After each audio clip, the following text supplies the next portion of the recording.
the yard. They don't have to pull panels off and all that stuff to run all the wires to make this a grade control machine. So it's a great system to come from the factory. Integration is the way to go, and it's the way of the future as well. So with this grade control system, we've got 3 sensors, and we're not going to talk about the GPS because it doesn't work indoors. We're just going to talk specifically about the grade control system that comes from the factory. So we've got a cross slope sensor back here. And so that tells, when you're out on the road, it tells the machine how the blade is working this way. This one's kind of hard to see, but we got a rotation sensor right here on the circle. And it's telling you how the angle of the blade, the rotation of the blade.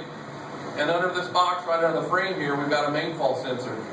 If you didn't have all 3 of those sensors at the same time, it would be much more complicated to do the grade. You could do it, but every time you angle the blade, and then the machine leans this way, it changes the way the machine sits. So when all 3 of those are all talking together, you get a good, accurate, consistent grade. And that helps out when you're doing haul roads in the quarry, or if you're, so around here we've got a lot of gravel roads, and townships and counties want to save as much money as they can on rock. So what they do is they'll use this system and they get a consistent 2% grade, which if you get it too steep, then the water will run off and then the rocks run off with it. If you get it too flat, water sits. So if you get a consistent grade with this system, it saves a lot of time and fuel, blade wear. You know, you're making less passes.